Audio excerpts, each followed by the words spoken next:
And here's Howard.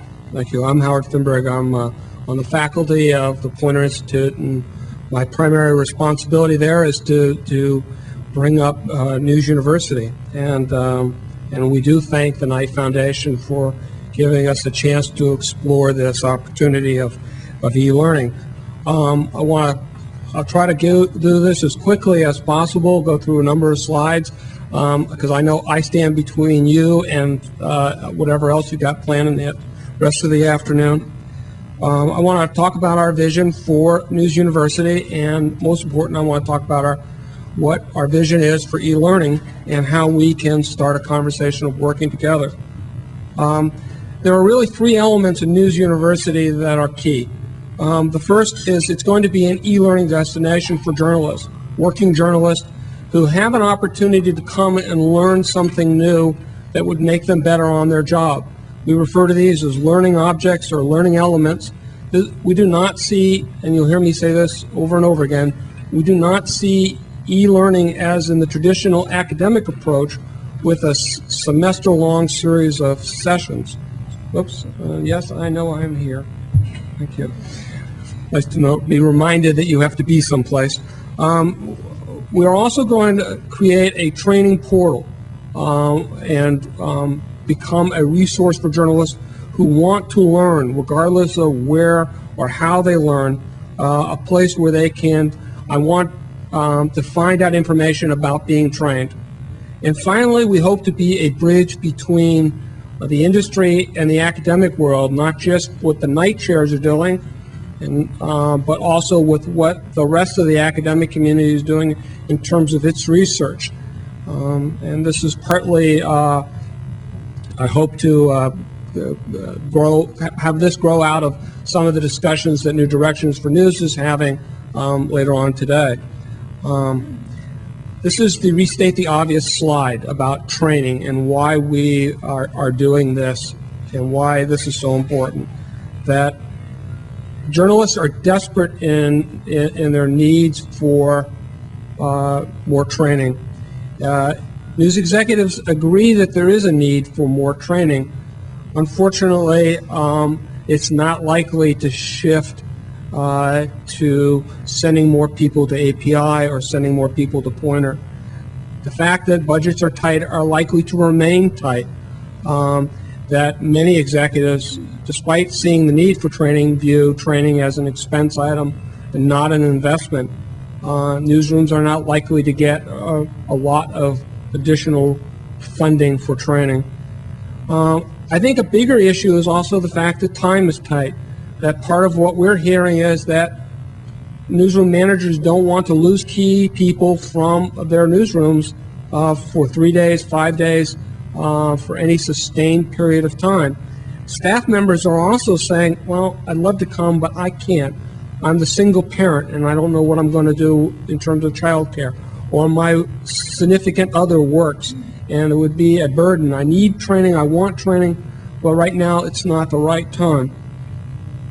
So that gets us to the e-learning potential, and we think that e-learning, as we're defining it, has a great deal of potential for journalism, and we see interest already. In the Council of Presidents study, 48% of the newsroom executives surveyed said that they would consider using e-learning.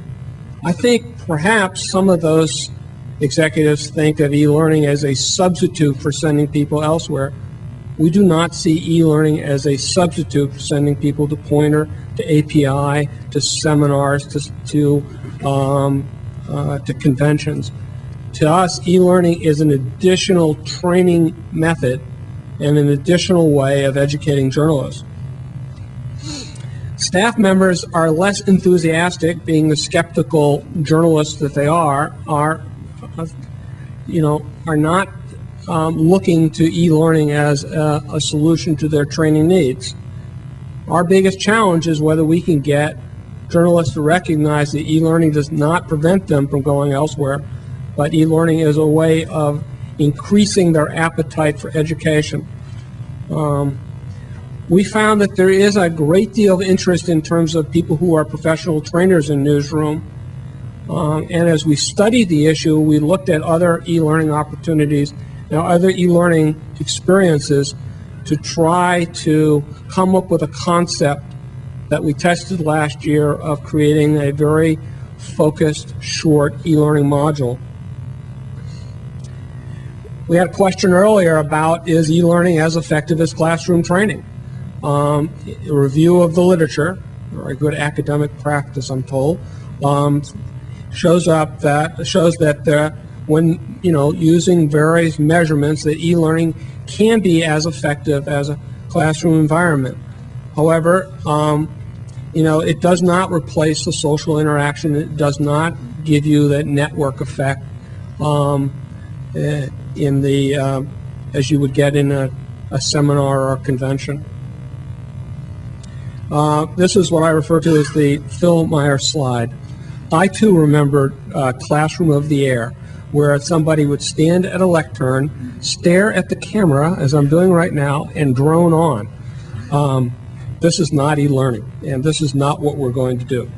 Let me tell you, sort of step back for a second and sort of give you a little foundation of how we've approached this. And just to remind all of us, as I like to remind myself, is that people learn different methods, and the retention of data is based on how you receive that information. So when we take this information, which is fairly well-known information in education circles, and we looked at it as how does this apply to what it is that we do and how is it we learn, well, we see that, well, I got a 50% chance of you retaining any of the material in this presentation because you're seeing it and you're hearing it. And when we map that against what Poynter does, okay, well, we know that we do a lot of stuff online, and so maybe people retain some of that material. But when we look at what Poynter does in its seminars, well, we have a higher potential of getting the learning experience. So where does e-learning fit in all of this? Well, the gap in between, first you have the workshop and conventions. But then when you have e-learning factored in, well, it sort of cuts across the spectrum. And it depends on the nature of e-learning material. And this is what makes it such an interesting and challenging and wonderful opportunity, is to try to figure out how we can move people to that 50 and 70% retention. And that is about making e-learning interactive, obviously making it fun, making it enjoyable, and making it for the time constraints that we all have as learners. 20% of the population is involved somehow in self-learning. They're getting educated. They're taking courses. They're doing studies. They're going to community college at night. That number is expected to increase greatly over the coming decades. So this leads me to the fact that that News University is going to be different. It is designed for journalists in mind, and it's a wide range of journalists. It will be self-paced. It will be quick. It does not mean it will be thin soup. I love that expression. We're not going to be. We want to have substance. It will be tightly focused. When I talk about learning modules and learning objects, it means we're going to find a subject and drill deep. And does not mean we're going to cover the entire universe. It's going to solve problems that we've identified and want to identify. It'll be interactive. It'll be learning by doing, even if it means just, did you pay attention to what you just learned? Can we give you a little quiz? Can you go and do this? Can you take this exercise? The simulations, we hope that we'll learn the skills that some of the game makers have learned in terms of having people go through exercises in terms of interaction with machines. And finally, we're going to draw upon the excellent resources, not only obviously of Poynter, but of the night chairs, the mid-career centers, and other journalism organizations, and I want to talk about that as well. It is a tool for any e-learning efforts for journalists. We want to use the technology we develop for journalism groups and associations. This is not about Poynter Poynter-only e-learning efforts. In fact, one of our first collaborative processes will be with AAJA, which will be announced at their convention in August, is that they will create an e-learning course for their membership that happens to be on a writing course that will be for 4 weeks and will be very interactive because they've signed up a professor, Victor Marina, who's actually going to be teaching the course once a week along with some self-paced material during the time that he's not available at office hours online. We want to provide these tools for any group that wants to create e-learning courses. We also want to learn about how people do learn. We believe that that learning is more widespread than formal training. This is not about really about going to school. It's about getting the information, getting the knowledge out to journalists in an organized and systematic approach. And to give you an example of that, I'm going to show you a pyramid, our pyramid of reach. And we started with Poynter, and we're just using Poynter as an example here, but you can apply this to almost any organization. Poynter does seminars. That's for a very limited group of people. Under that, it's done a lot of regional workshops. The NWW workshop reaches 5 times as many people that can come to Poynter. If Poynter can serve 1,000 journalists in the course of the year, NWW workshops serve 5,000. And recently, Poynter has spent a lot of time and energy developing its online site, which reaches maybe 5 times more. So we're talking about maybe it's 50,000 people come to a Poynter website. Where we think there is the wonderful gap is right in here with e-learning. And this is based on partly of audience potential, but also intensity of experience. That nothing is going to replace the intensity of coming to a Poynter seminar. If you've been to Poynter, you know what that experience is like. It's a similar experience at API or anybody who does mid-career training. I'm sure, obviously if you go to Stanford or to Neiman, you've got intensity of experience, but that group is very small at the top. So we think e-learning has a potential of being higher intensity than online and reach a broad audience, which is very important.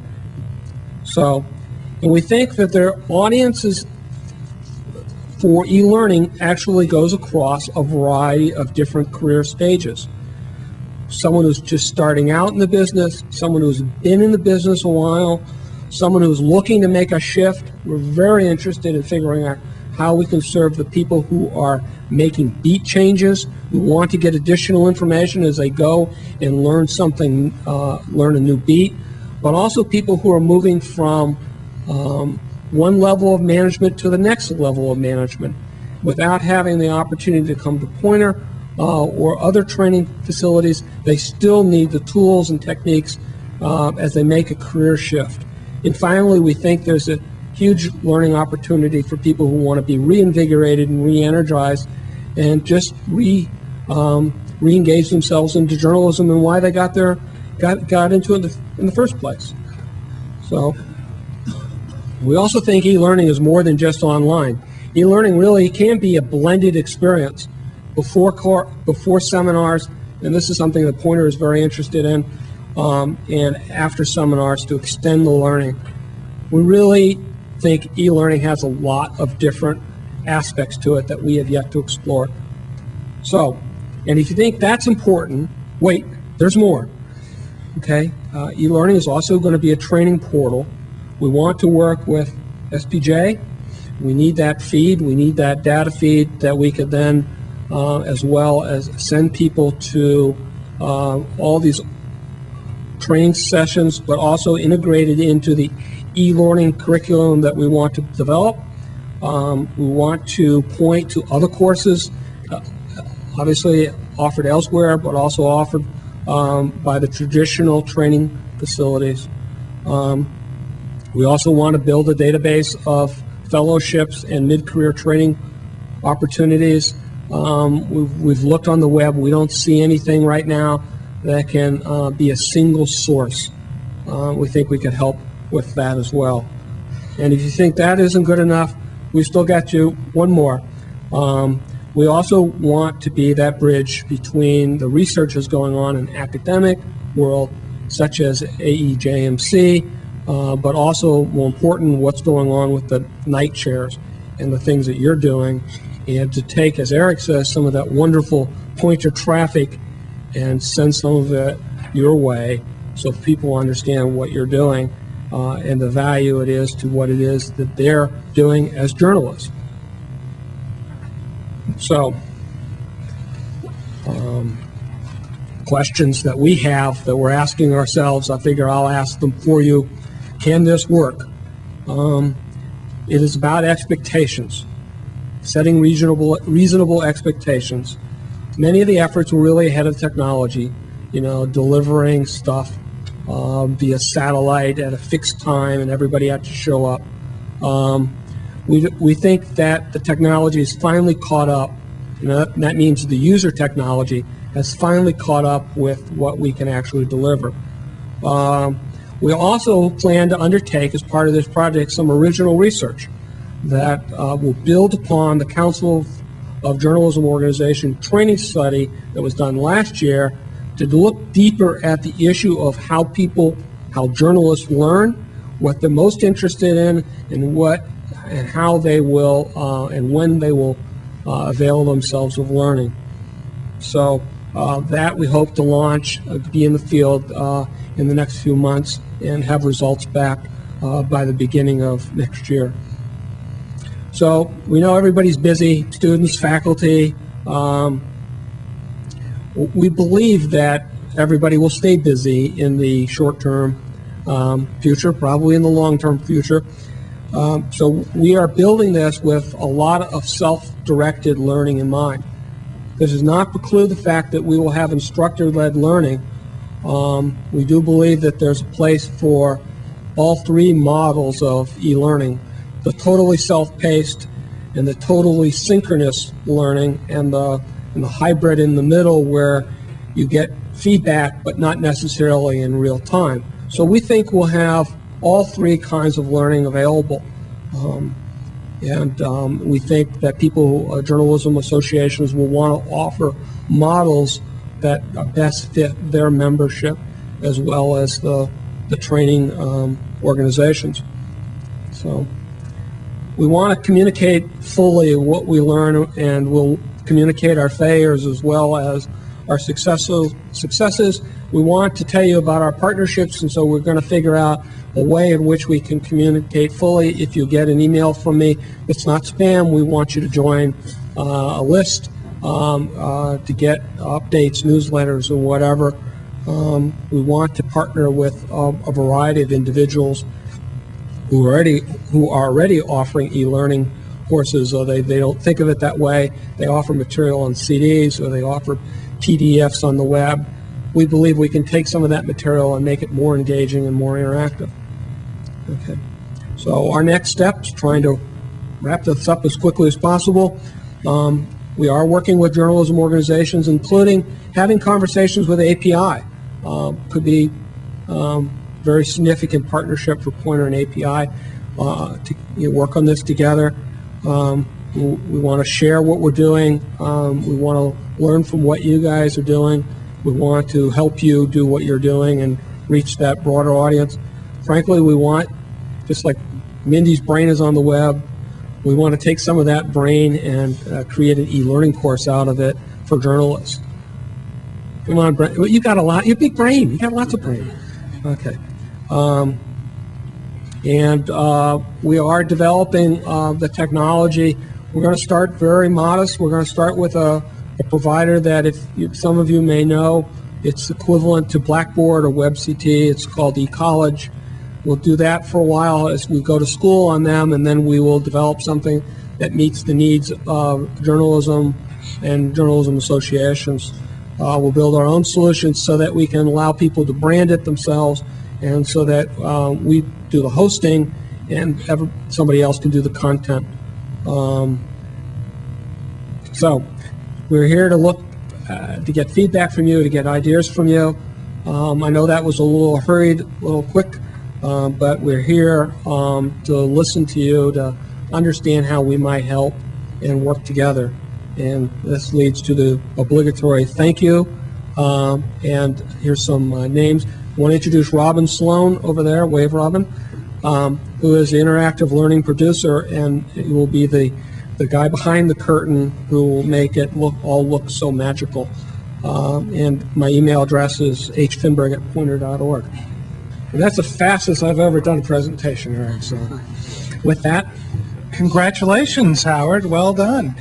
Okay, now is the time to tell Howard what you think of this and ask him what you think of it. I should say that this is a 5-year project, so it's something that we've committed to, and hopefully beyond Phil Meyer's point of drop in popularity, and we'll launch beyond into the new world of I do have to say digital learning. That distance learning has been around for 150 years by any measure, and it did start out as correspondence schools via post. So, Jim. I saw the figure of 13% of journalists are interested in e-learning, which means there's 87% who at the moment aren't. And the question there was, can we move that number higher? What strategies do you have for moving that number higher? I have two strategies. The first is to develop, we will develop interesting content that we hope that, boy, I took this course on X, and it was really interesting, and it was, and it solved my problem. I learned something, and it's word of mouth. The second is to talk about interactive learning as a bridge between no training and getting to a seminar. And it is about promotion, it's about advertising, it's about changing the perception that e-learning is classroom of the air. We are very much aware of that perception, so it's about making presentations that this is different. Hi, Vicki. Related to that is my concern is the bosses.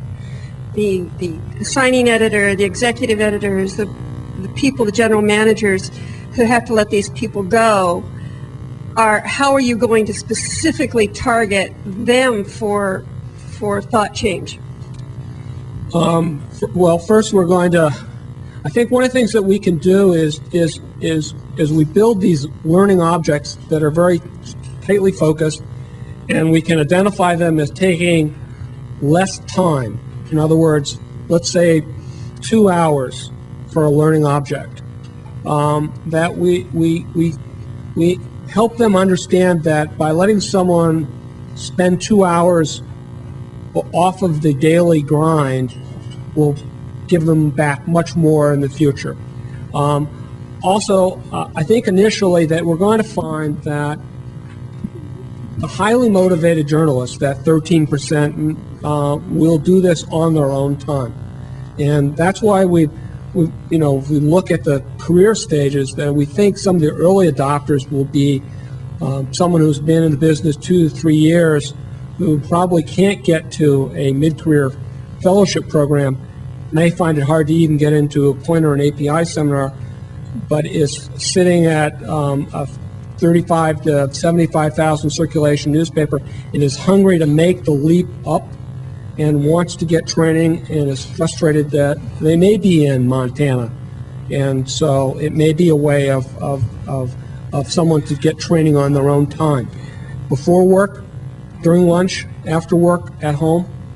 And that's probably why we'll have to be very careful about the integration of video and audio unless we can start to see patterns of where people are actually going to do this. Carol? Yes, I'm Carol Nunley with APME. And with my Credibility Roundtables project, I sort of stumbled into e-learning. And a thing that we had a situation that worked very well because people wanted to learn how to set up email reader advisory networks, both to broaden their source base and to get feedback on credibility issues. And it was done all distance, very low tech. But I think the secret was it was something that newsrooms really wanted to accomplish in a certain time span, 6 months or so that you were both learning and doing. So it seems to me there are opportunities to really plug into industry priorities and teach to what they want to accomplish practically in their newsrooms. I agree. You said it better than I stumbled around saying that. Thank you. Carol's also involved in something called News Train, which is doing pilot projects to see whether or not, as Peggy knows because you've been to one and some of you, we can directly work with the middle managers who are said to be, the ones who don't leave the office, who are said to be the roadblock in some cases. Well, and we would hope to partner with you so that as you work with them, you could also leave behind a bunch of stuff about e-learning, and so that we really make what I like to call a sort of a virtuous circle of training, that one feeds the other. Yeah, I'm taking notes. I think it's the perfect synergy. David? David Burnham, knowing that you have to charge something to give it value, and knowing that foundations don't go on forever, long term, are you thinking of charging for this? And have you even crossed that bridge yet? We've had philosophical discussions about charging, and Poynter has a tradition of trying to be on the low side. In other words, using the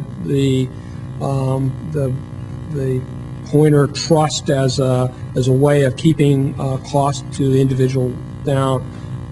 There is still some ongoing discussions about charging.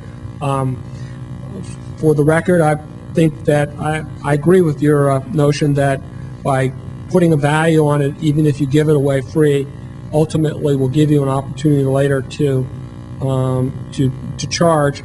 But I disagree with you because I believe that the Knight Foundation will go on forever. For everybody in this room, it goes on forever. Peggy? And then Phil. Peggy Kaur. It's two things. It seems to me, obviously, one of the first things you'll need are some immediate big successes so the word can spread. Yes. Because that will really get the word out, and journalists tend to trust other journalists more than they don't trust the public or their sources or any of us. The second thing is many people and you have talked about time, and the concern editors have in their newsrooms. Do people have time for this? Or I don't want them to have to spend too much time. One of the most successful training experiences that I had in my newsroom for reporters was to bring an expert in on interviewing. It was John Sawatsky from Canada. But what was so powerful was people could walk out of a several-hour seminar that day, go to their next story, and use a couple of tips that were very specific that he provided. So finding some early trainings that can let a reporter or an editor use it that same day would really give you a boost. Thank you. I mean, we happen to agree that we need to find things that are very focused on providing tools for journalists in their day-to-day experience, which is why we're, as much as we're coming here and sort of being public, we're sort of in beta testing, and we'll stay in beta testing for a while. Even though we're doing the AAJA course, we're not going to be making a big to-do about it, because we want to take the learnings from that course and see, well, what did work, what doesn't work, and we want to find some other examples that we can test, go back and figure out, did this work and why did this work? And the advantage of having what is known as learning management software, the e-college software, is it's very good at tracking where people are and tracking tests and things that you need to sort of get you some of that feedback that goes beyond just an email, this sucked kind of email, or I'm hoping we don't get a lot of those, but we expect a few. Phil, do you have a? I've got another historical precedent for you. In the 1960s, there were a series of books produced called tutor texts, and they were print hardcover books, but they were wonderful examples of self-administered, asynchronous, interactive learning. I remember the one, I still have the one on algebra. It gives you, on one page, it gives you an explanation how to solve a problem, then a sample question with 4 more choice answers. Each answer leads to another page. The wrong answers explain why it's the wrong answer, and then take you to another iteration of an explanation of the problem. Putting that together was an amazing amount of work, and it only worked for a mass audience, that is, courses that lots of people wanted to take, like American government and intermediate algebra and so forth.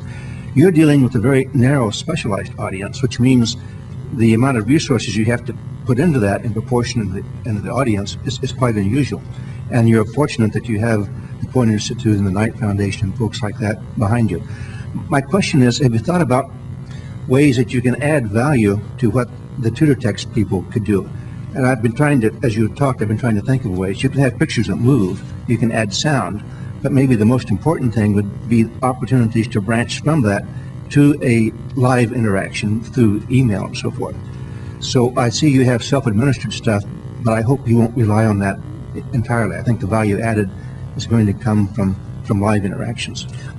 And I agree that ultimately, I think we're going to have to find a way of having real people in terms of interaction, and I think faster than perhaps we initially projected in our proposal. But we're going to start modest so that we can not fall on our faces initially, and so that by the time we get to that interaction with in terms of the material, that we'll have that figured out. I like the idea. I'm not familiar with tutor text, and I think we'll do a Google search of that and see if we can get our hands on a couple copies. It might be fun to see their model. Sounds like a printed website to me. That's what it is. I'm like one more pitch, Eric, that if you're thinking about that you may have materials that would lend themselves to an e-learning course and you don't know whether the university would help you, support you, please think about working with News University. That's what we're here for.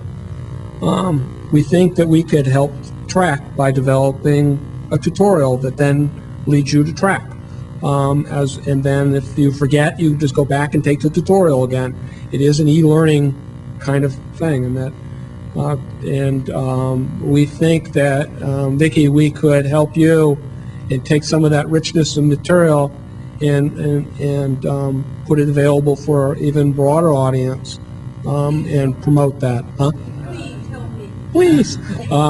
But those are just ideas we heard today. I'm sure that there are many others that we haven't thought of.